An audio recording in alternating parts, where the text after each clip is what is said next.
नमस्कार दोस्तों, स्वागत है आप सभी का आपके अपने YouTube चैनल बैंकिंग मेंटर्स में। आज हम लोग करेंगे एवरेज का पार्ट 2 और आज हम लोग थोड़े हाई लेवल क्वेश्चंस करेंगे। और अगर आप लोगों ने इक्वल डिस्ट्रीब्यूशन को अच्छे समझा हुआ है जो मैंने पार्ट 1 में कराया हुआ है तो आप लोगों को इस पार्ट में कोई भी दिक्कत नहीं आएगी। ठीक है, चलिए बिना टाइम वेस्ट किए स्टार्ट करते हैं।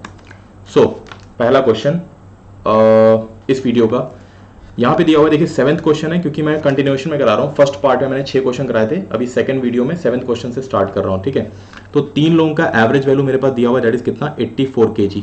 ठीक है, इसमें क्या हो रहा है, the fourth man D is included and the average wait decreases by 4 kg। ठीक है, अब देखिए अभी मुझे एग्जैक्टली ए बी सी का वेट मुझे एग्जैक्टली नहीं पता, लेकिन एवरेज पता है। तो मैं क्या करूंगा कि मैंने लिखा ए बी और लिखा सी। एवरेज वेट कितना है 84, तो 84 यहाँ पर, 84 यहाँ पर, और सबका एवरेज वेट 84 लिख दिया। ठीक है, fourth man D is included. ठीक है, डी को इंक्लूड किया गया। अब पॉइंट क्या होता है कि डी के आने से एवरेज कम हो जाता है। मैंने पिछले वाली क्लास में, पिछले वाले वीडियो में बताया था कि किसी के आने से अगर एवरेज कम हो रहा है डेफिनेटली उसके पास कम वेट होगा। तो अगर मैंने थोड़ी देर के लिए कहा कि अगर डी के पास, डी का भी वेट 84 kg होता, ठीक है, मैंने क्या रखा, डी के वेट को 84 kg एज्यूम कर लिया। तो आप देखिए कि ए 84, बी 84, सी 84, डी 84, आपके पास सबका एवरेज कितना आ रहा है, 84 आ रहा है। एक और चीज बताना चाहूंगा कि ए बी सी में एग्जैक्ट वैल्यू मुझे नहीं पता है कि 84 है, एवरेज पता है, इसलिए मैंने तीनों का 84 कर दिया। राइट, अगर डी का वेट 84 होता तो आपके पास एवरेज में कोई चेंज नहीं आता। एग्जैक्टली क्या हो रहा है, एवरेज 4 kg कम हो रहा है। अगर एवरेज 4 kg कम हो रहा है तो सब में से 4 kg माइनस कर दीजिए। तो आप देखिए टोटल कितना माइनस करना पड़ा, 16 kg माइनस करना पड़ रहा है। ये देखिए 16 माइनस करना पड़ रहा है। तो ये 16 kg कौन कम लाया होगा, डी का वेट कम होगा। तो डी का वेट कितना आ जाएगा, 84 में से 16 जाएगा, 14 माइनस करने पे 72 और माइनस करेंगे 68 kg। ये मेरे पास वेट आ गया किसका, दैट इज डी का वेट आ गया। राइट, ठीक है, तो डी का वेट निकल गया 68 kg। बोल रहा है E the weight of E is 3 kg more than D. E का वेट 3 किलो ज्यादा है, तो डी का वेट अगर 68 kg है तो ई का वेट कितना आएगा, 3 किलो ज्यादा, यानी कितना बनेगा 71 kg। ये भी क्लियर हो गया, ई का वेट 71 kg आ गया। ठीक है, आगे बढ़ते हैं। A is replaced by E, the average weight of 4 persons changes from 80 kg to 79। जब पहले 84 kg वेट था एवरेज 3 लोगों का, डी के आने से 4 kg एवरेज कम हो गया, मतलब एवरेज कितना हो चुका है, एग्जैक्टली 80 kg हो चुका है। अब ध्यान से देखिएगा यहाँ पे, ठीक है, अगर मैं यहाँ पे ग्रुप में बनाऊं तो आपके पास कितने लोग हैं, 4 लोग हैं, ए बी सी डी। ठीक है, मैं यहाँ पे ग्रुप बनाता हूं, दैट इज मान लीजिए इस ग्रुप में आपके पास 4 लोग हैं, ए बी सी और डी। ठीक है, अब क्या हो रहा है कि डी को बाहर निकाल दिया गया, डी बाहर चला गया और डी की जगह पे कौन आ गया, ई आ गया। और एवरेज ऐसा करने पे एवरेज जो है वो 80 kg से कितना हो गया, मेरे पास 79 kg हो गया। यानी एवरेज कितना कम हो गया, एवरेज जो है 1 किलो कम हो रहा है। ठीक है, अब देखिए यहां पे क्या हो रहा है कि जब हमारे पास 4 लोग हैं और डी को रिप्लेस कौन कर रहा है, डी की जगह पे कौन आ रहा है, डी की जगह पे आ रहा है ई। ठीक है, तो एग्जैक्टली क्या हो रहा है, पहले भी 4 लोग थे, अभी भी 4 लोग हैं, डी की जगह पे कौन आ गया, ई आ गया। अब एवरेज जो है 80 से 79 हो गया, यानी 1 kg कम हो गया। अब देखिए ध्यान से, अगर डी के जाने से और ई के आने से एवरेज कम हो रहा है और मैं आपसे पूछूं, okay sorry, A is replaced by E, I am so sorry, मैं इसकी जगह पे ए कर देता हूं, मैं बस को चेंज कर देता हूं। ठीक है, ये इसको मैं डी कर देता हूं। ठीक है, नो प्रॉब्लम। ये मान लीजिए डी था जिसमें कोई चेंज नहीं आ रहा, B C D as it is है। अब मैं ए को बाहर निकाल रहा हूं और ए की जगह पे ई को ला रहा हूं। ए के जाने से और ई के आने से एवरेज 80 से 79 हो गया। अगर मैं आपसे पूछूं कि ए और ई के वेट को कंपेयर किया जाए तो डेफिनेटली ए का वेट ज्यादा होगा, ज्यादा वेट गया होगा, कम वेट आया, तभी तो एवरेज कम हुआ। अब दूसरा सवाल यह बनता है कि ए और ई में डिफरेंस कितने केजी का होगा। तो अगर 1 kg का एवरेज कम हो रहा है तो रिप्लेसमेंट में क्या होता है, 4 लोगों की जगह पे 4 ही लोग हैं, भाई पहले भी 4 थे अभी भी 4 हैं, तो जो टोटल में चेंज आएगा वो 4 kg का चेंज आया, और वही 4 kg का चेंज जो रहेगा वो ए और ई का डिफरेंस है। मतलब ए का वेट जो है ई से 4 kg ज्यादा है, ठीक है। अच्छा, ए का वेट ई से 4 kg ज्यादा है, तो ई का वेट अगर 71 kg मुझे पता है, तो ए का वेट कितना आ जाएगा 4 kg ज्यादा, दैट इज कितना आएगा 71 में 4 ऐड करेंगे, दैट इज कितना बनेगा 75 kg बनेगा। तो आप लोगों को देखिए डी का वेट मैंने स्टार्टिंग में निकाल दिया, फिर ई का वेट तो एक नॉर्मल से रिलेशन से आ गया, और फिर मैंने रिप्लेसमेंट के लॉजिक से ए का वेट निकाल दिया, ठीक है। इक्वल डिस्ट्रीब्यूशन अच्छे से क्लियर होना चाहिए, मैंने एक एक पॉइंट को क्लियर कर दिया यहां पे, ठीक है। अब एक और चीज, जब तक हमारे पास क्वेश्चन में कोई इंक्लूड ना हो, एक्सक्लूड ना हो या रिप्लेस्ड ना हो, इसके अलावा जो लोग इंक्लूड होते हैं, एक्सक्लूड होते हैं और रिप्लेस्ड होते हैं, उन्हीं का वेट निकाला जा सकता है। इनके अलावा लोगों का वेट नहीं निकाला जा सकता जब तक कोई एक्स्ट्रा रिलेशन नहीं दिया रहेगा तो, ठीक है। जैसे हमारे पास क्वेश्चन में डी रिप्लेस, डी इंक्लूड हुआ, डी का वेट निकल गया, डी को ई से कंपेयर किया था, ई का वेट निकल गया, और ए को ई से रिप्लेस कराया जा रहा है, ठीक है, तो ए का भी वेट निकल गया ई से कंपेयर करके। तो इस क्वेश्चन में डी ई ए का वेट निकाला जा सकता है जो कि 68, 71 और 75 है। लेकिन क्वेश्चन में क्या पूछा हुआ है, बी सी डी का, sorry A B C D E सबका वेट निकालना है। तो अगर आपसे क्वेश्चन में पूछा जाए कि बी का वेट कितना है, बी का वेट कितना है, आपसे पूछा जाए सी का वेट कितना है, तो आपके पास इन दोनों का आंसर क्या बनेगा, can not be determined, they are neither included, excluded और रिप्लेस्ड, या फिर कोई आपस में रिलेशन नहीं दिया हुआ है जहां पे बी और सी को आप कंपेयर कर सकते हैं किसी और से। तो आप डी का वेट निकाल सकते हैं, ई का वेट निकाल सकते हैं, ए का वेट निकाल सकते हैं, बी और सी का weight can not be determined बनेगा। तो I hope this is clear. एक और सवाल सेम टाइप का लेंगे, बहुत ही इंपॉर्टेंट क्वेश्चन है ये, क्वेश्चन कॉमन किसी भी पुरानी किताबों में आपको मिल जाएगा, लेकिन इसका एक्सप्लेनेशन बहुत इंपॉर्टेंट है, राइट। अब देखिए इसमें कुछ नहीं किया है, 3 लोगों की जगह पे 4 लोग कर दिया। पहले उस पिछले वाले क्वेश्चन में एबीसी थे, अभी एबीसीडी कर दिया है, ठीक है। एवरेज वेट कितना है मैं लिखता हूं A B C D, exactly मुझे वेट नहीं पता, ध्यान दीजिएगा, मुझे यहां पे एग्जैक्टली वेट नहीं पता इन लोग का, लेकिन एवरेज पता है 67। एवरेज क्या होता है, इक्वल डिस्ट्रीब्यूशन, तो मैंने यहां पे क्या कर दिया 67, यहां पे क्या कर दिया 67, यहां पे कितना 67, सबका 67 कर दिया। अब एक मेंबर ई को इंक्लूड कराना है, मैंने कहा 67 वेट कर दो ना, कोई दिक्कत नहीं है। अब ई के बारे में स्पेसिफिकली बात करेंगे, मैंने अभी 67 रखा हुआ है, एवरेज में तो मुझे कहीं चेंज नहीं आया, लेकिन एग्जैक्टली क्या हो रहा है, fifth man E is included and the average wait decreases by 2 kg। तो एवरेज बेसिकली क्या हो जाएगा, 67 जो एवरेज वेट था वो 2 kg कम होकर क्या पहुंच जाएगा 65 पहुंच जाएगा, यानी सबका एवरेज जो है 2-2 किलो कम हो रहा है, सबका वेट 2-2 किलो कम हो रहा है, इसका भी कम होगा। अब इसको भी मैंने क्या किया था 67 दिया हुआ था, अब सबका वेट अगर 65 हो जाएगा तो इसका भी 2 किलो कम होगा। टोटल कितने की कमी आई, 10 kg की कमी आ रही है, किसकी वजह से, जो इंक्लूड हो रहा है उसकी वजह से, यानी ये 10 किलो माइनस कर दिया, कितना आ गया ई का वेट 57 kg आ गया। यहां तक क्लियर हो गया। अगर ई का वेट 57 kg आ गया तो आपके पास पूछा हुआ है कि F is 4 kg more than E, ठीक है, एफ का वेट 4 किलो ज्यादा है ई से, तो 57 में 4 ऐड करेंगे कितना बनेगा 61 kg बनेगा, ये एफ का वेट आ गया, ठीक है। आगे बढ़ते हैं, बोल रहा है कि ए इज रिप्लेस्ड बाय एफ, जैसे पिछले वाले क्वेश्चन में ए रिप्लेस कर रहा था, सॉरी ए को ई रिप्लेस कर रहा था, अभी क्वेश्चन में क्या हो रहा है जरा इसको बना देते हैं, ठीक है। मान लीजिए हमारे पास क्वेश्चन में क्या हो रहा है कि अभी ए है, बी है, सी है, डी है और ई है, ठीक है। ए को हम लोग क्या कर रहे हैं, ए को बाहर निकाल दे रहे हैं, और ए की जगह पे हम लोग किसको इंक्लूड कर रहे हैं, ए की जगह पे हम लोग एफ को इंक्लूड कर रहे हैं, राइट। एवरेज क्या हो जा रहा है, 65 जो था एवरेज वो 64 हो गया। देखिए पहले एवरेज कितना 67, 2 कम हुआ 65 हो गया, अभी कितना हो रहा है 64। तो एवरेज जो है वो 65 kg से वो कितना हो जाएगा 64 kg, यानी कितना kg कम हो जाएगा 1 kg कम हो जाएगा, ठीक है। अच्छा अब आप देखिए बी सी डी ई में कोई फर्क नहीं पड़ेगा, सिर्फ ए बाहर जा रहा है और एफ आ रहा है। अगर एवरेज कम हो रहा है तो डेफिनेट सी बात है ज्यादा वेट वाला बंदा बाहर गया होगा और कम वेट वाला बंदा इंक्लूड हुआ होगा। तो अगर ए और एफ में इंक्लूड करेंगे तो हमारे पास क्या बनेगा कि भैया ए का वेट ज्यादा है एफ से। अब ए और एफ के वेट में डिफरेंस कितने का आएगा, देखिए बी सी डी ई के वेट में कोई डिफरेंस नहीं आ रहा है, और एग्जैक्टली एवरेज कितना कम हुआ 1 kg कम हुआ। 1 kg कितने लोगों में, 5 लोगों में, पहले भी 5 थे अभी भी 5 है। तो टोटल डिफरेंस जो होगा वो ए और एफ का कितने kg का आएगा, 5 kg का डिफरेंस आएगा।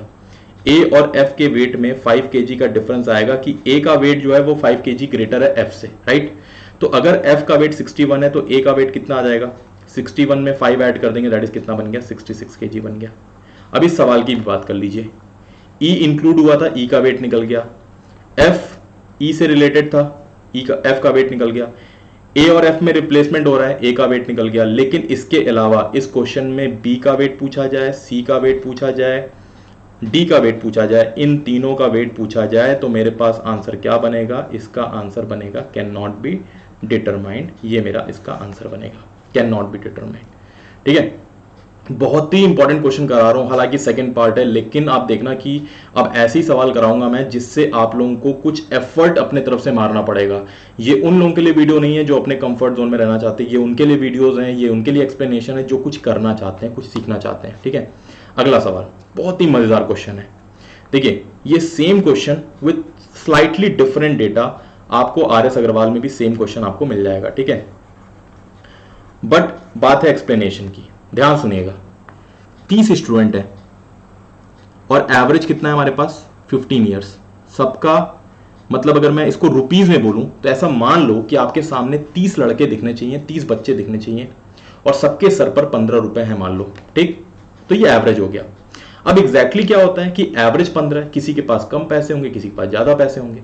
तो एक लड़का उसमें से ऐसा है जिसके पास 20 रुपए हैं, मैंने ईयर्स को, एज को मैं रुपए में बोल रहा हूं। एक लड़का जिसके पास 20 रुपए हैं वो क्लास से चला जाता है।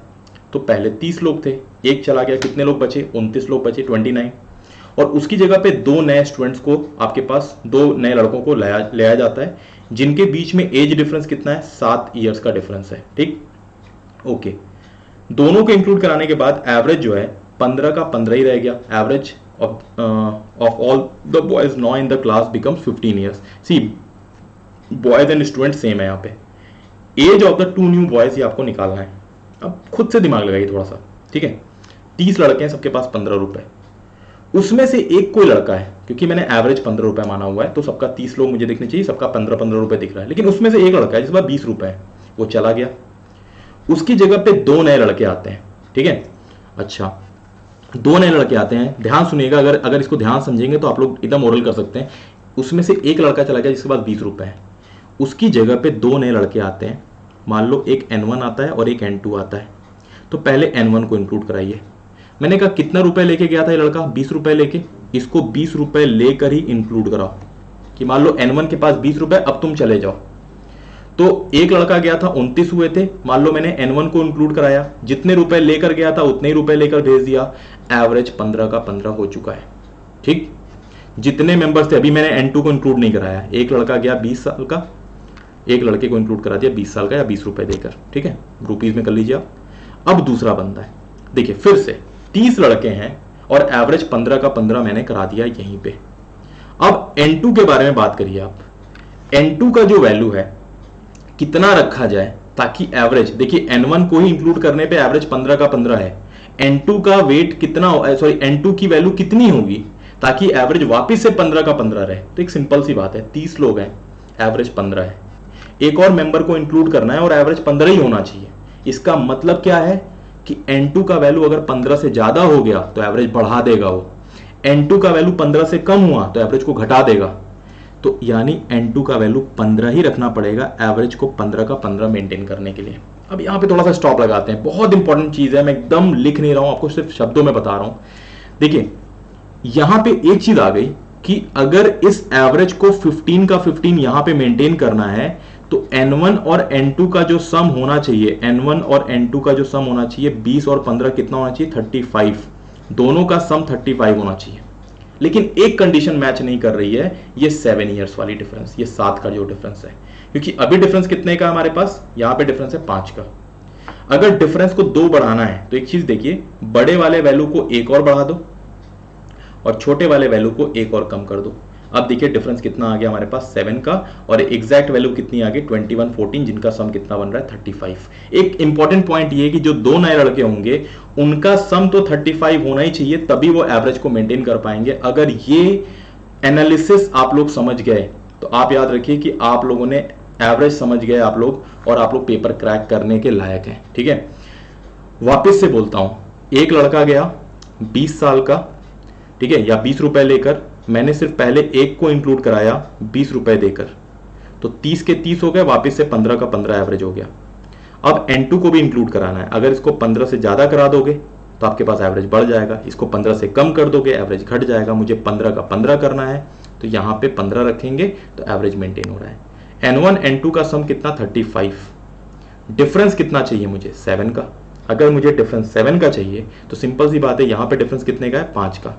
कभी भी डिफरेंस को बढ़ाना हो तो बड़े वाले वैल्यू को जितना डिफरेंस बढ़ाना है, 2 डिफरेंस बढ़ाना है तो उसका आधा 1 बढ़ा दो और छोटे वाले वैल्यू को 1 कम कर दो। देखो 21 और 14 इसका वैल्यू आ गया, मतलब जो इनमें से बड़ा वाला लड़का होगा वो 21 साल का होगा, छोटा वाला लड़का 14 ईयर्स का होगा। ठीक है, बहुत इंपॉर्टेंट पॉइंट है इसमें। ठीक है, ओके, चलिए अगला क्वेश्चन पे चलते हैं। बहुत ही इंपॉर्टेंट क्वेश्चन है, बहुत ही मजेदार क्वेश्चन है। ट्रस्ट मी, ये सब जो क्वेश्चन होते हैं बहुत रेयरली लोग कराते हैं, और कराते हैं तो बहुत बाद में कराते हैं। आप लोगों को मेरे से सीखना है तो आप लोग बहुत ही अच्छे से सीखेंगे। ध्यान से बात को समझिएगा। A student finds the average of 10 two-digit numbers. While copying the numbers, by mistake he writes one number with its digits interchange. जितनी चीजें इंपॉर्टेंट है सब बताऊंगा मैं। ठीक है, देखिए सबसे पहली चीज क्या है, एक ऐसा नंबर जिसके डिजिट को आपने इंटरचेंज कर दिया, उसकी वजह से बदलाव आ रहा है। तो देखिए जो 9 नंबर्स है ना, ये 9 नंबर्स को मैं एक ग्रुप में डाल देता हूं, इसमें कोई फर्क नहीं पड़ रहा है। और ये एक सेकेंड केस है इंटरचेंज्ड वाला। ठीक है, इसमें ये जो 9 नंबर्स हैं वो एज इट इज है, इसमें कोई फर्क नहीं पड़ रहा है भाई, इसमें कोई फर्क नहीं पड़ रहा है, ये 9 नंबर्स वैसे ही हैं। एक नंबर ऐसा है जिसके डिजिट्स हमारे पास कौन से हैं, XY, उसको इंटरचेंज करोगे तो ये यहां पे डिजिट्स क्या बनेंगे, YX। ये डिजिट्स XY इंटरचेंज करने पे कितना बनेगा, YX। इसी की वजह से सारी समस्या आ रही है कि आपने XY को YX लिख दिया। ठीक, अब देखिए क्या होता है कि जैसे हम लोग कहते हैं कि भैया XY कोई 2 डिजिट नंबर है, लेकिन इसका मैथमेटिकल रिप्रेजेंटेशन कभी भी XY फॉर्म में नहीं लिख सकते हैं। 2 डिजिट नंबर को लिखने के लिए प्लेस वैल्यू से मल्टीप्लाई करते हैं। ये यूनिट डिजिट है तो इसको 1 से मल्टीप्लाई करेंगे, ये 10 डिजिट है तो इसको 10 से मल्टीप्लाई करेंगे, this will become 10x plus y, 10x plus y, right. अगर आप इसको इंटरचेंज करके YX लिखेंगे तो ये इसका मैथमेटिकल रिप्रेजेंटेशन नहीं बनेगा। इसको यूनिट डिजिट है 1 से मल्टीप्लाई होगा, y जो रहेगा 10 से मल्टीप्लाई होगा, it will become 10y plus x। बात समझ में आ गई यहां तक आई गेस बात समझ में आ गई होगी। ठीक है, ओके। अब देखिए क्या हो रहा है कि एज अ रिजल्ट जब ऐसा इंटरचेंज किया गया और एवरेज लिखा जा रहा था, as a result his answer is 1.8 less than the correct answer. इसका नंबर कम पाया जाता है, मतलब सिंपल सी बात है, कम पाया जाता है मतलब ये वाला नंबर इससे ग्रेटर होगा, ये वाला जो नंबर है इस वाले से, ओरिजिनल वाला नए वाले से ग्रेटर होगा। ठीक है, अब ध्यान समझिएगा, अगर एवरेज में कमी होने का मतलब क्या होता है, देखो एवरेज में घटने का मतलब सब में कम होना, एवरेज में बढ़ने का मतलब सब में बढ़ना। ठीक है, एवरेज जो होता है वो सब में चेंज लाता है। टोटल कितने नंबर्स हैं, एवरेज में चेंज आने का मतलब सब में चेंज लाएगा, यानी 10 नंबर्स हैं। तो जो टोटल डिफरेंस की अगर मैं बात करूंगा इस क्वेश्चन में, जो टोटल डिफरेंस आ रहा है पूरे क्वेश्चन में, तो बेसिकली क्या आ रहा है, 1.8 का अगर एवरेज है मल्टीप्लाइड बाय कितने नंबर्स, 10 नंबर्स, तो जो टोटल डिफरेंस आ रहा है वो कितने का आ रहा है, 18 का टोटल डिफरेंस आ रहा है। जितना भी हमारे पास एवरेज चाहे कम हो रहा है चाहे ज्यादा हो रहा है, जितने भी नंबर्स हैं सबसे मल्टीप्लाई कर देंगे तो टोटल डिफरेंस आया 18 का। अब इन दोनों केसेस की बात करिए आप, इन दोनों केसेस की आप एक सिंपल सी बात बताइए, क्या इन 9 नंबर्स और इन 9 नंबर्स में कोई चेंज आएगा, नहीं, वो तो एज इट इज है। चेंज किसकी वजह से आ रहा है, इसकी वजह से आ रहा है, एवरेज कम हो रहा है। तो ये जो हमारे पास 18 लिखा हुआ है ये किसकी वैल्यू है, जब 10x प्लस y में से 10y प्लस x माइनस करेंगे तो देखिए 10x में से अगर x माइनस करेंगे कितना बनेगा मेरे पास 9x, y में से अगर 10y माइनस करेंगे तो कितना बनेगा माइनस का 9y, और ये बराबर कितने के आएगा 18 के। मैं क्या कर सकता हूं, 9 कॉमन ले सकता हूं, 9 कॉमन लिया तो मेरे पास ब्रैकेट में कितना आएगा x minus Y equals to कितना बनेगा 18। तो आपके पास 9 से डिवाइड करेंगे तो यहाँ पे कितना बन जाएगा 2। तो ये x और y के बीच का डिफरेंस आ गया, दैट इज कितना बना 2। ठीक है, तो the difference of the digits of the number in which he made mistake. ठीक है, तो आपके पास क्या था, x और y का डिफरेंस चाहिए था, तो x और y का डिफरेंस कितना आएगा 2। ठीक है, तो अब देखिए अगर आपसे मैं यहीं पे पूछूं कि वो कौन सा नंबर होगा, अभी तो मैंने डिजिट्स के बीच में डिफरेंस पूछा, वो कौन सा नंबर होगा, तो दुनिया का कोई भी नंबर जिसके बीच में अगर 2 का डिफरेंस है, जिसके डिजिट्स के बीच में 2 का डिफरेंस है, वहां पे ये चीज फॉलो होगी। ठीक है, जैसे एग्जांपल ले लो, ओरिजिनल नंबर 53 है, इसका इन्वर्स करेंगे तो कितना बनेगा, 35 बनेगा। आप डिफरेंस देख लीजिए 18 आएगा। अगर आप 64 की बात करिए, इन्वर्स कर लीजिए 46 बनेगा, डिफरेंस देख लो 18 का बनेगा। तो कोई भी ऐसा नंबर जिसके टेंस और यूनिट डिजिट में 2 का डिफरेंस है, वहां पर ये चीज फॉलो होगी। ठीक है, अब बहुत इंपॉर्टेंट पॉइंट है। अब देखिए, जितने भी एसएससी एस्पिरेंट हैं, जितने भी कोई भी आपके पास वनडे एग्जाम्स की तैयारी कर रहे हैं, देखिए बैंकिंग वालों के लिए मैंने कंप्लीट डेटा बताया कि भाई किस तरीके से आपको अप्रोच करना है। ठीक है, और इसमें आप लोगों को एक्सपर्ट होना पड़ेगा। जितनी छोटी छोटी इंफॉर्मेशन की जरूरत है आप लोग कर सकते हैं।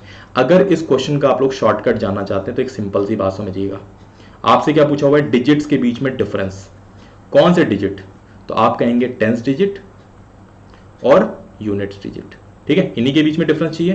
तो एक सिंपल सी बात बताइए, हमारे पास एवरेज में कितने का चाहे कमी आए चाहे इंक्रीमेंट आए, 1.8 मल्टीप्लाइड बाई कितने नंबर्स हैं, 10 नंबर है, चाहे 10 रहे चाहे 20 रहे, उनसे मल्टीप्लाई कर दीजिए, 1.8 इंटू 10 आ गया। अब क्या चाहिए, टेंस और वंस के बीच में डिफरेंस चाहिए, टेंस और यूनिट डिजिट के बीच में डिफरेंस चाहिए। तो 10 और 1 का डिफरेंस कितना आता है, 9 आता है। 9 से डिवाइड कर दो आप, यहां पे ऊपर में बन रहा है 18 डिवाइड बाय 9, अगर हम लोग सॉल्व करेंगे कितना आएगा, 2। यही मेरा आंसर आएगा। और यही ऐसे टाइप ऑफ क्वेश्चन की शॉर्टकट होता है जिसको हम लोग डायरेक्टली कर सकते हैं। फिर से बोलता हूं, एवरेज में कितना कमी आया, चाहे कमी आए चाहे इंक्रीमेंट आए, 1.8, कितने नंबर्स हैं, 10, मल्टीप्लाई कर दो। डिवाइड में क्या चाहिए, डिफरेंस ऑफ द डिजिट्स, कौन से डिजिट्स, टेंस और यूनिट्स। 10 और 1 का डिफरेंस कितना, 9, उससे डिवाइड कर दीजिए, मेरा आंसर आ गया 2, खत्म क्वेश्चन। ठीक है, अगले सवाल पे चलते हैं।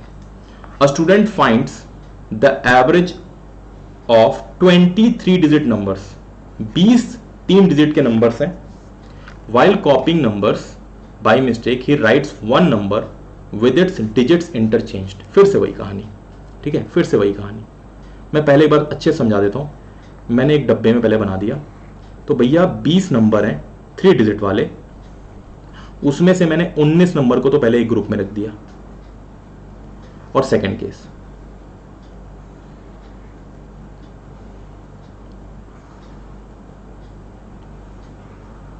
उन्नीस नंबर्स हैं।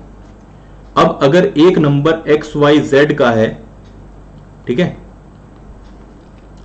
तो इसका इंटरचेंज करने पे क्या बनेगा, ZYX बनेगा। मैं नॉर्मल से इस तरीके से लिख रहा हूं, इसका मैथमेटिकल रिप्रेजेंटेशन ये नहीं बनता है। ठीक है, अच्छा, अब क्या हो रहा है, एवरेज बढ़ जा रहा है, कितना, 29.7 आपके पास एवरेज बढ़ गया। ठीक है, करेक्ट वाले से, फाइन, कोई बात नहीं।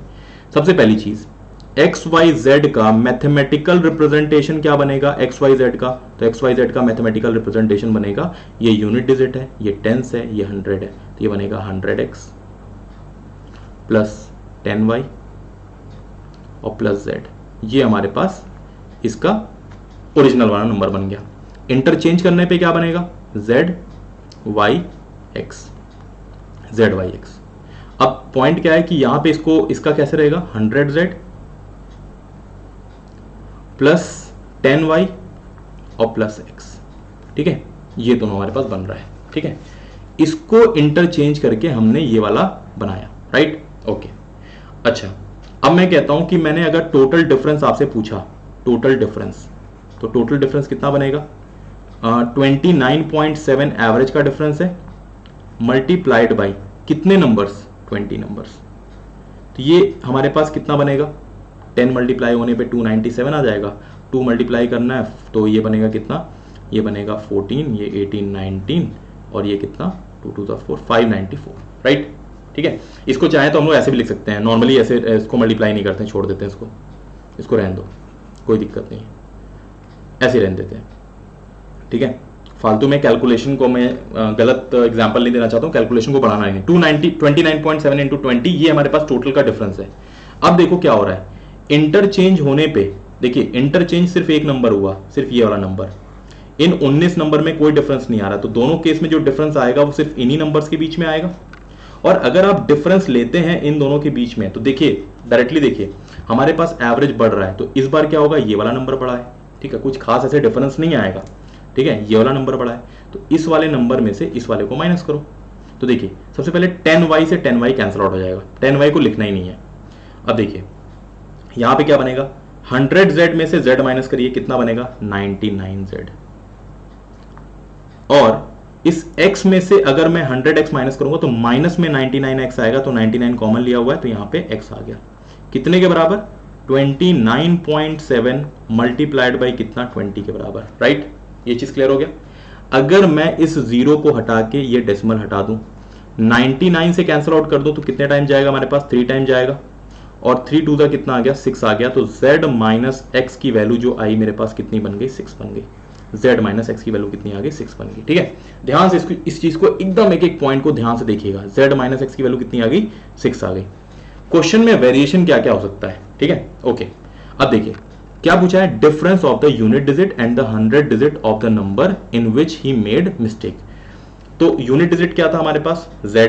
100 डिजिट क्या था? x। दोनों का डिफरेंस तो हमारे पास निकला है z और x का, वो आ गया 6।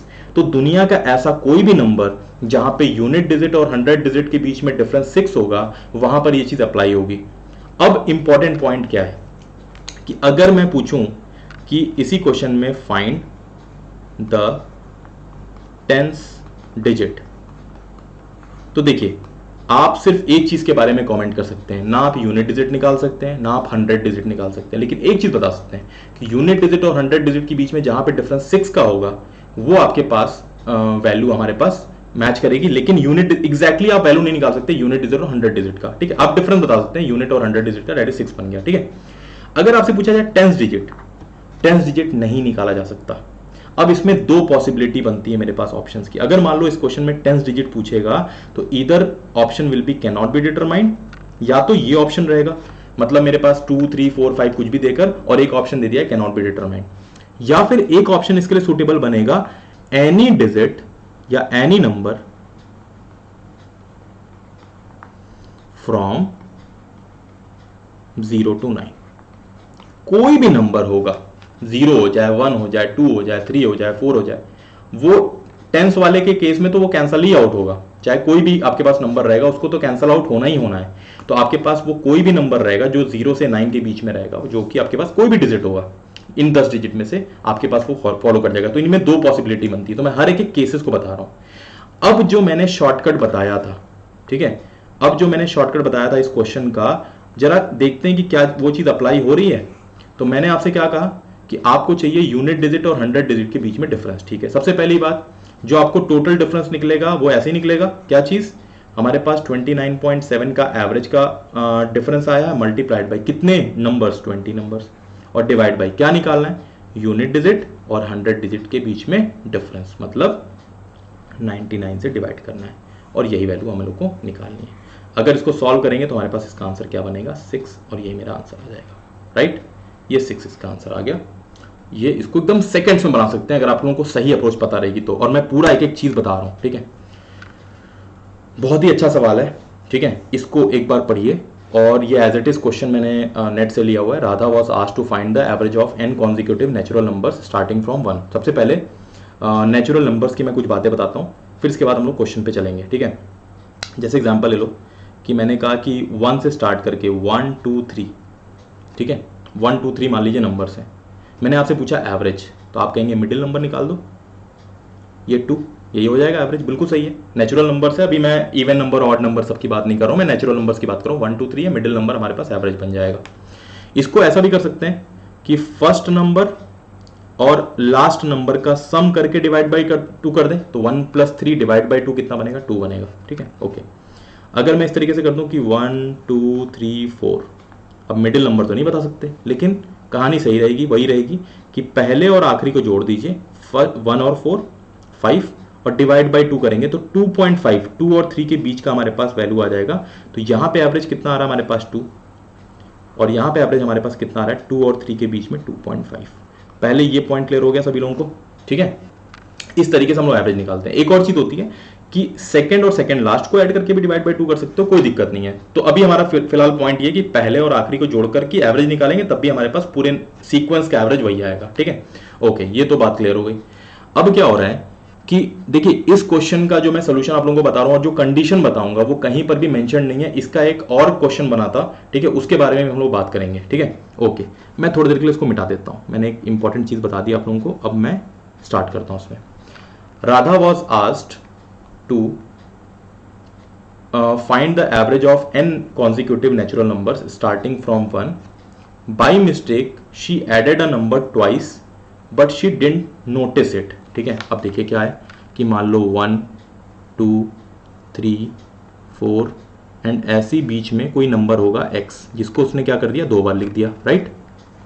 और ये कहां तक चला गया फिर n, ठीक है, और इसने रियलाइज नहीं किया। तो अब क्या हुआ कि अब इसको क्या करना था, इसको एवरेज लिखना था, ठीक है।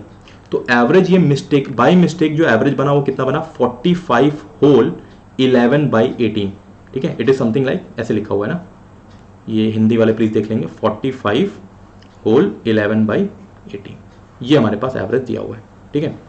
अच्छा, अब देखिए क्या होता है, फाइंड द टोटल नंबर्स, जितने टोटल नंबर्स थे, and the number she added twice, ठीक है। अब हो क्या रहा है कि इसने बाई मिस्टेक ये किया था, ठीक है। तो होगा क्या कि वो कैसे कर रही होगी, वो सबसे पहले कि भाई उसने पहले नंबर्स लिख दिए मान लीजिए कहीं पर, फिर उसने सम निकाला, तो जो सम आया वो तो गलत आ गया, और जब वो एवरेज निकालेगी, ध्यान दीजिएगा, जब वो उसने एवरेज निकाला होगा तो सम जो निकाला वो तो गलत निकाल दिया, लेकिन जब वो एवरेज निकालेगी तो डिवाइड उसने n से ही किया होगा, क्योंकि उसको बोला गया था भैया n कॉन्जिक्यूटिव नंबर का, नेचुरल नंबर्स का आप क्या निकालिए, एवरेज निकालिए, तो उसने डिवाइड तो n से ही किया था। बहुत ध्यान समझेंगे, बाई मिस्टेक, ये गलती हुई है, ठीक है, ओके। अब पॉइंट क्या है, 45 होल 11/18 आ रहा है। अब इस फ्रैक्शन से ही आप क्वेश्चन का सोल्यूशन निकाल सकते हैं, ठीक है। सबसे पहली चीज, जैसे एग्जांपल ले लो, अगर ये अभी ये जो मिक्स फ्रैक्शन फॉर्म बन रहा है इसको छोड़िए, आप अब सिर्फ 45 पे फोकस करिए, ठीक है। तो 45 पे फोकस करने का मतलब क्या है, जैसे मान लो कि मेरे पास सीक्वेंस बन रहा है 1 2 3 एंड एज सो ऑन। अगर सपोज कर लो मैं जाता हूं 89 तक, ठीक है, मैं 89 तक गया, तो मेरे पास अगर ये 89 तक जाएगा तो 1 प्लस 89 का सम कितना बनेगा, 1 प्लस 89 का सम 90, और डिवाइड बाई 2 कितना आएगा 45। तो इस सीक्वेंस का मेरे पास एवरेज 45 बनेगा। मैं यहां पे एवरेज लिख देता हूं, 1 प्लस 89 डिवाइड बाई 2, मेरे पास एवरेज कितना बनेगा 45। बहुत ध्यान से प्लीज सुनने वाली बात है, तो मैं बहुत आराम से चलूंगा। 1 प्लस 89 डिवाइड बाई 2 45 बनेगा, मैंने एवरेज लिख दिया। अच्छा ठीक है, ओके। फिर अगर मैं थोड़ा आगे बढ़ता हूं 1 2 3 और मैं इसको ले जाता हूं 90 तक, अब एवरेज कितना बनेगा, तो आप करेंगे कि भैया 1 प्लस 90 और डिवाइड बाई 2, तो 91 डिवाइड बाई 2 कितना बनेगा, ये बनेगा 45 होल 1/2। अब ध्यान से देखिएगा, ठीक है। मुझे ये वाला ज्यादा रेलेवेंट लग रहा है। क्यों रेलेवेंट लग रहा है, मुझे ये कहना है कि जो n की वैल्यू होगी, जो n की वैल्यू होगी वो होगी 90। जो नंबर्स थे टोटल, जहां तक का मुझे कॉन्जिक्यूटिव नंबर्स, नेचुरल नंबर्स का जो मुझे एवरेज निकालना था, तो कितने नंबर्स का निकालना था 90। ये मैं श्योरली बोल सकता हूं। कैसे बोल सकता हूं, तो आपके पास एक टेक्निक है पहले, और मैं एक एक चीज को डिटेल में जाऊंगा कि जो भी हमारे पास ये होल नंबर दिया हुआ है 45, इसका आप कर दो डबल, तो हो जाएगा 90। अब आप ये देखो कि जो 90 हो गया, तो 90 और ये 18 का मल्टीपल बन रहा है क्या, 18 का मल्टीपल बन रहा है, मतलब n का नंबर फॉर श्योर क्या बनेगा हमारे पास, 90 बनेगा। ये क्वेश्चन यहीं पे खत्म हो चुका है। अगर आपको सिर्फ टोटल नंबर्स निकालना है तो आपको एक सिंपल सा पॉइंट याद रखना है कि जो भी होल नंबर है उसका आप कर दीजिए डबल। तो 45 का डबल कितना आ गया 90। मैंने चेक किया क्या ये 18 का मल्टीपल बनता है क्या, अगर बन रहा है तो वही नंबर हो जाएगा, नहीं तो आसपास का वैल्यू ढूंढेंगे जो 90 के पास में 18 का मल्टीपल बनता, उसके बारे में मैं कंप्लीट आप लोगों को बताऊंगा, ठीक है। तो ये सबसे सूटेबल चीज हो गई कि मेरे पास जो टोटल नंबर्स रहेगा इस क्वेश्चन के लिए वो कितना बनेगा, मेरे पास 90 बनेगा, राइट। अच्छा, अब लेकिन पूछा हुआ है सेकेंड पार्ट में, and the number she added twice, इसके बारे में मुझे बताना है। तो आप मुझे बताओ कि अगर n बराबर 90 है तो हमारे पास करेक्ट एवरेज क्या था, ठीक है। करेक्ट एवरेज 45 होल 1/2, तो can I write it as 45 plus 1/2 लिख सकते हैं। कौन सा नंबर को 2 बार ऐड किया गया था, x एक ऐसा नंबर था जिसको 2 बार ऐड किया गया था। अगर x को एक बार ऐड किया जाता तो मेरे पास 45 होल 1/2 बनता, लेकिन x एक बार और ऐड किया गया है। And we are talking about what, we are talking about average, तो हमें n से डिवाइड करना पड़ेगा, इक्वल्स टू, ठीक है, इक्वल्स टू रॉन्ग एवरेज कितने बराबर है 45 plus, if you talk about 11/18, तो क्या इसको 9/18 प्लस 2/18 लिखा जा सकता है? 9/18 प्लस 2/18 लिख सकते हैं। ओके, तो 11/18 को मैंने 9/18 प्लस 2/18 लिखा, लिख देते हैं इसको 9/18 plus 2/18। What is 9/18? 9/18 is nothing but 1/2। तो आप देखिए ये 45 चला गया, ये 45 चला गया, ये 1/2 और ये 9/18 ये भी चला गया। अब मुझे बताओ जरा n की वैल्यू है कितनी? n की वैल्यू है 90। तो आप जरा बताइए कि x अपॉन 90 का वैल्यू हमारे पास कितना बन रहा है? 2/18 दैट इज कितना बनेगा? 1/9। ये 1/9 के बराबर आ रहा है, तो 9 से कैंसिल आउट कर दिया गया, कितना बन गया? 10। तो हमारे पास जो x रहेगा उसकी वैल्यू कितनी आ गई? 10। ये इसका आंसर बन गया। ठीक है, बहुत ही अच्छा सवाल है, एकदम अच्छे से एक एक पॉइंट को समझिए आप लोग, कहां पर हम लोग गलत समझ सकते हैं, कहां पर हम लोग गलत जा सकते हैं। अब एक इंपॉर्टेंट चीज मैं आप लोगों को बता रहा हूं जिसका काउंटर पार्ट अगले सवाल में रहेगा। जब राधा को एवरेज निकालना था तो अगर वो सही जा रही होती, उसने कोई मिस्टेक नहीं किया होता, तो उसने किस नंबर से डिवाइड करती? वो n से डिवाइड करती। और जब वो उसने मिस्टेकनली कोई एक नंबर को दोबारा लिख दिया, तब भी वो किससे डिवाइड कर रही है? वो तब भी n से ही डिवाइड कर रही है। ये जानबूझ के नहीं कर रही है, वो डिवाइड किससे करेगी? n से ही करेगी, राइट? ठीक है, ओके। तो उसको पहले इंस्ट्रक्शन दिया गया था भाई n कॉन्जिक्यूटिव नंबर का, नेचुरल नंबर का एवरेज निकालो, तो वो डिवाइड तो n से ही करेगी, करेक्ट वाले फॉर्म में भी और रॉन्ग वाले फॉर्म में भी। ठीक है, तो आई सपोज मुझे आप लोगों को क्लियर होगा कि जो कितने नंबर्स हैं, टोटल नंबर निकालने के लिए क्या करना है? होल नंबर का डबल कर देना है, और इस जो भी फ्रैक्शनल वैल्यू आ रहा है मेरे पास, ये जो डिनोमिनेटर वैल्यू दिख रहा है उसके मल्टीपल के पास में देखेंगे। ठीक है, तो यहां तो 45 का डबल किया 90, वो डायरेक्टली 18 का मल्टीपल आ गया, तो टोटल नंबर ऑफ नंबर्स कितने बन गए? 90 बन गए, और दोनों केस में 90 से ही डिवाइड करेंगे। फाइन, तो ये तो एक इंपॉर्टेंट कहानी हो चुकी। ठीक है, आगे बढ़ते हैं। अब इस क्वेश्चन में देखिएगा, पिछले क्वेश्चन और इस क्वेश्चन में नेट पे एक्सप्लेनेशन बहुत डिटेल में नहीं दिया हुआ है, इसको डिटेल में एक्सप्लेन नहीं किया हुआ है, इसमें बहुत कंफ्यूजन इन दोनों क्वेश्चन में।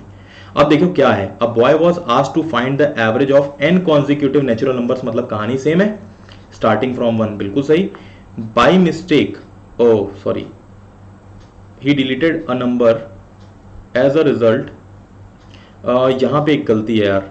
ठीक है, इसमें बाय मिस्टेक नहीं होगा,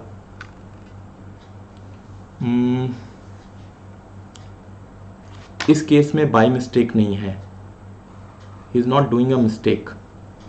Let me check, just a second, I'll check on internet the same question. Okay, so एक second, I have to check. A boy was asked to find the average of n consecutive natural numbers starting from 1. He deleted, by mistake नहीं होगा, he deleted a number, as a result he obtained a wrong average 35 whole 7/17। देखिए यहाँ पे ना, इसको मैंने थोड़ा सा ये मिस्टेक है इसमें, मैं इसको करेक्ट कर दूंगा। Find the value of n and the number that was deleted. ये मिस्टेक नहीं कर रहा है, ये जानबूझ के डिलीट कर रहा है एक नंबर को। ठीक है, ये जानबूझ के एक नंबर को डिलीट कर रहा है। As a result he obtained a wrong average 35 whole 7/17। ठीक है, अच्छा अब इन दोनों चीज में डिफरेंस देखिएगा। यहां पे मैंने इसको करेक्ट किया हुआ है, पिछले इस वाले क्वेश्चन को मैंने करेक्ट किया हुआ है, यहां पे बाई मिस्टेक हो रहा है राधा से। ठीक है, और ये एग्जैक्ट क्वेश्चन में बाई मिस्टेक नहीं था, ये प्रिंटिंग मिस्टेक है। एनीवेज बाई मिस्टेक अभी हटा दीजिए, इसने जानबूझ के उसने डिलीट किया एक नंबर को, मतलब समथिंग लाइक कि 1 2 3 ऐसे 4 समथिंग बीच में नंबर था x, और यहां तक n तक जाना था, जानबूझ के इसने इस x वाले नंबर को हटा दिया। ठीक है, और इसने एवरेज निकाला।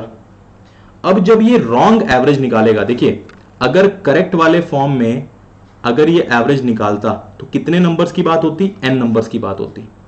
जब रॉन्ग वाले केस में ये एवरेज निकालेगा तो बेसिकली नंबर्स की जब काउंटिंग करेगा तो कितने बनेंगे? n-1। इन दोनों स्टेटमेंट में बहुत डिफरेंस है। मैं एक बार और इस क्वेश्चन को next time with right statement करा दूंगा। फिलहाल मैं स्टेटमेंट को करेक्ट करा के आप लोगों को समझाना चाहता हूं कि देखिए जब करेक्ट होता तो कितने नंबर्स होते? n। रॉन्ग वाले केस में कितने नंबर्स हैं? n-1। अब देखिए यहां पे ये मिस्टेक नहीं कर रहा है, जस्ट यहां पे इसको मैं करेक्ट कर दे रहा हूं। ठीक है, गलती से हटा दिया, ये नहीं ऐसा हो रहा है, गलती से नहीं हो रहा है भाई, उसने एक संख्या को हटा ही दिया।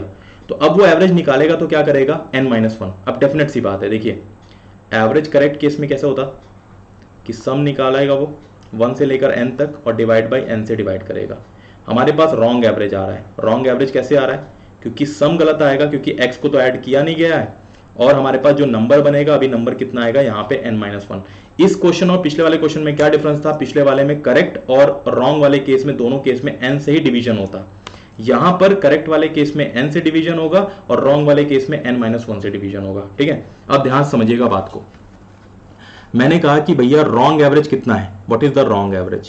पहले मैं एक एक चीज को आराम से लिखता हूं, what is the wrong average.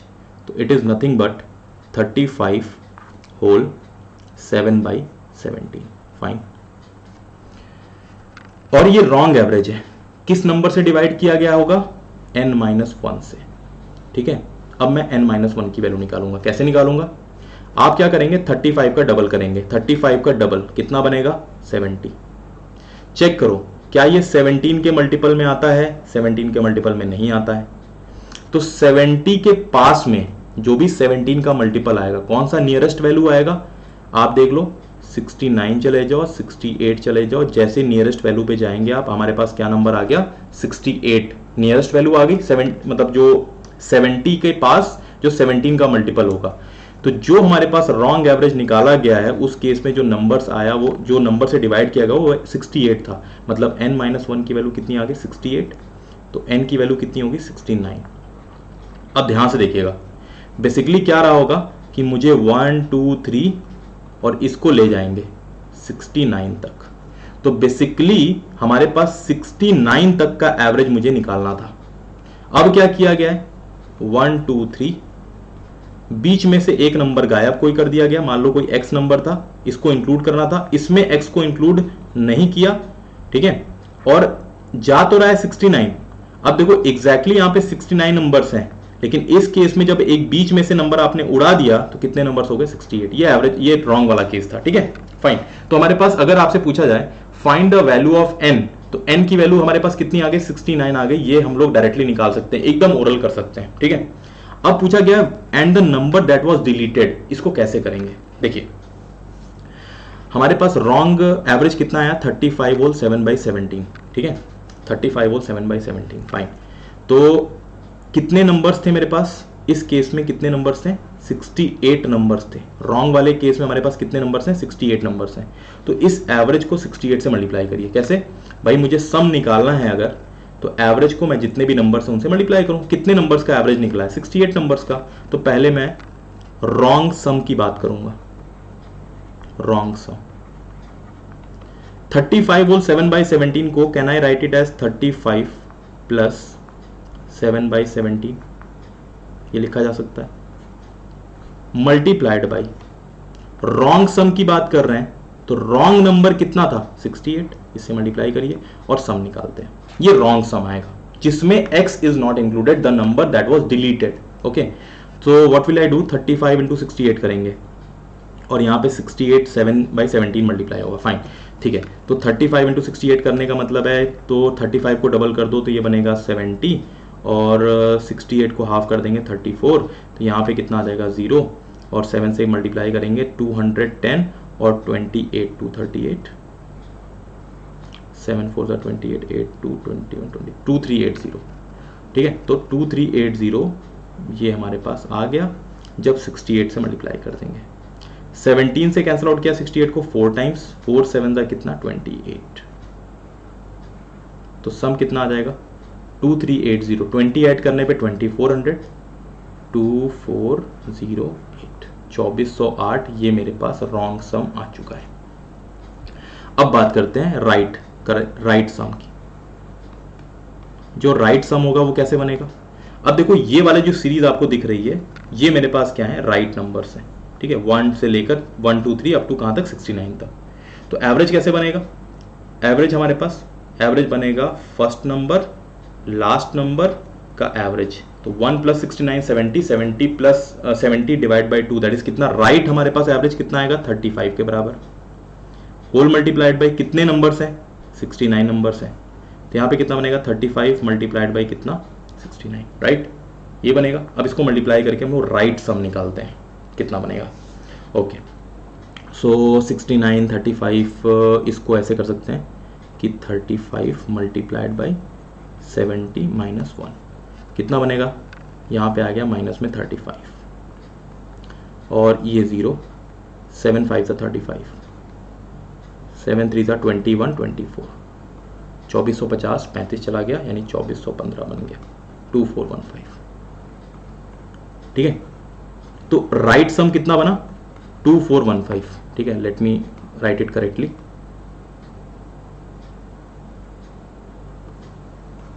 ठीक है, तो राइट सम इज 2415। अब देखिए राइट सम 2415 आया और रॉन्ग सम आया 2408, मतलब कौन सा नंबर डिलीटेड था, तो 7। अगर दोनों का डिफरेंस लेंगे तो मेरे पास क्या बनेगा कि सबसे पहली बात इस क्वेश्चन में जैसे पूछा गया कितने नंबर्स हमारे पास थे टोटल नंबर्स, तो 69, originally there were 69 numbers and the deleted number को अगर x माना गया था तो डिलीटेड नंबर कितना आएगा 215 में से 2408 माइनस करेंगे तो मेरे पास कितना आएगा 7। तो ये दोनों का आंसर आ गया। अब देखो एक बार फिर से मैं रिपीट करता हूं, यहां पे राधा ने मिस्टेकनली एक नंबर को 2 बार ऐड कर दिया था, यहां पर मिस्टेक नहीं हो रही है, यहां पे जानबूझ के एक नंबर को डिलीट किया गया है। ठीक है, मैंने बाय मिस्टेक वाले टर्म को हिंदी और इंग्लिश दोनों में डाल दिया है। इस सेम क्वेश्चन का जो राइट स्टेटमेंट है मैं आप लोगों को दिखा दूंगा और अगले क्वेश्चन को यहीं से कंटिन्यू करके मैं एक बार और फिर बताऊंगा, लेकिन दोनों क्वेश्चन को अच्छे से पढ़िए, आप लोग अच्छे से समझिए किस तरीके का क्वेश्चन कराया गया है। ठीक है, एक बार थोड़ा सा अगर लुक लेंगे तो हमारे पास देखिए 7th क्वेश्चन क्या था, मजेदार क्वेश्चन था, ये एकदम बेसिक, मतलब ऐसा बेसिक क्वेश्चन तो नहीं बोलेंगे लेकिन एक अच्छे लेवल का क्वेश्चन है जो आप लोगों को कई बार देखने को मिल जाएगा। और ऐसे क्वेश्चन में आप लोगों को प्रो होना पड़ेगा। अगर आप लोगों ने ऐसा क्वेश्चन को कमांड नहीं किया, आप लोगों को पूरी पकड़ नहीं है, मतलब एवरेज नहीं आता है, मतलब क्वांट आप लोगों का कहीं ना कहीं वीक जा रहा है। ठीक है, फिर आप देख लीजिए सिमिलर टाइप ऑफ क्वेश्चन है, इसको बार बार प्रैक्टिस करो आप लोग। देखो मैंने क्या जबरदस्त एनालिसिस बताया हुआ है आप लोगों को, इस क्वेश्चन की एनालिसिस शॉर्टकट कितना अच्छा बताया हुआ है। ठीक है, ये सब चीजों को देखिए, आप अच्छे समझिए। इन दोनों सवालों में जो डिफरेंस है मैंने बार बार कुछ रिपीट किया हुआ है, इसको अच्छे समझने की कोशिश करिएगा। अगर आप चाहते हैं तो आप नेट पे सेम क्वेश्चन को टाइप करके देख सकते हैं, आपको डिफरेंस समझ में आएगा। ये बेसिकली कैट का क्वेश्चन है, लेकिन ऐसे क्वेश्चन अब हमारे पास बैंक में आ रहे हैं तो आप लोगों का कॉन्सेप्ट क्लियर होना चाहिए। देखो टफ क्वेश्चन नहीं है ये, एनालिसिस आपकी स्ट्रांग होनी चाहिए, आप लोगों को पता होना चाहिए क्या कॉन्सेप्ट लग रहा है। कॉन्सेप्चुअल क्वेश्चन है, कॉन्सेप्चुअल क्वेश्चन के हिसाब से मैंने इस तरीके का कैट वेट का क्वेश्चन उठाया हुआ है, बट ऐसा नहीं कि बैंक में ऐसे क्वेश्चंस आते नहीं, अब ऐसे क्वेश्चंस आना स्टार्ट हो रहे हैं। ठीक है, एक और चीज, कुछ लोगों का कहना होता है कि अगर मुझे क्वालिफाई करना है बैंक का एग्जाम तो मैं क्वांट के सेक्शन में मैं सीरीज लगा लूँ, मैं डेटा इनइक्वालिटी सॉल्व कर लूँ, मैं सिंप्लीफिकेशन कर लूँ, मैं DI कर लूँ। ट्रस्ट मी, कई बार मेंस में ऐसा पेपर आता है जिसमें ये सारे कॉन्सेप्ट बहुत इंपॉर्टेंट होते हैं, जिसको समझना चाहिए आप लोगों को, जिसकी वजह से सवाल नहीं बन पाते हैं। ठीक है, तो एक ऐसे भी स्टूडेंट्स होते हैं जो 3 बार में सिलेक्शन लेते हैं, 4 बार में सिलेक्शन लेते हैं, कुछ ऐसे भी स्टूडेंट होते हैं जो 1 बार में 2 बार में सिलेक्शन लेते हैं। तो हो सकता है कि मेंस में आपके पास एवरेज का कुछ इस तरीके के कॉन्सेप्ट से क्वेश्चन बन जाए, मिक्सचर एलिगेशन से क्वेश्चन बन जाए। तो ये अगर टॉपिक को अगर आप डिटेल में नहीं पढ़ेंगे, और ऐसा देखो टफ टॉपिक नहीं है, ऐसा नहीं कि समझा ही नहीं जा सकता है, थोड़ी इन्वॉल्वमेंट मांगता है, थोड़ा सीखना होता है, थोड़े थियरीज पढ़नी होती है। तो मैं इसी आपके पास एकदम एम से कि आप लोगों को एक एक चीज़ को डिटेल में पढ़ाना है। ठीक है, मैं इसी डिटेल में आप लोगों को पढ़ाना चाहता हूं कि आप सभी लोग एक बार में क्वालिफाई करो। आप लोगों को यहाँ पे कोई पंचवर्षीय योजना नहीं बनाई है, 4 बार में, 3 बार में, 5 बार में क्वालिफाई करना है। ठीक है, एक बार एग्जाम देना है, 3 महीने बेसिक से इंटरमीडिएट लेवल अपना मतलब एक बना लीजिए आप लोग लेवल, कॉन्सेप्ट अपना आपका स्ट्रांग हो गया। अगले 3 महीने क्या करना है, सिर्फ स्पीड पे काम करना है और सिलेक्शन लेना है। 6 महीने का टारगेट होना चाहिए, इससे ज़्यादा टाइम वेस्ट नहीं करना है। स्ट्रैटेजी वीडियो मैं आप लोगों को धीमे धीमे बनाता जाऊंगा, बट एनीवेज अभी मैं इस चीज़ को अभी कट शॉर्ट करता हूँ। तो इस चीज़ को पहले प्लीज़ डिटेल में थोड़ा पढ़िए और मुझे बताइए कहीं पर अगर आप लोगों को कोई परेशानी है तो। Thank you so much.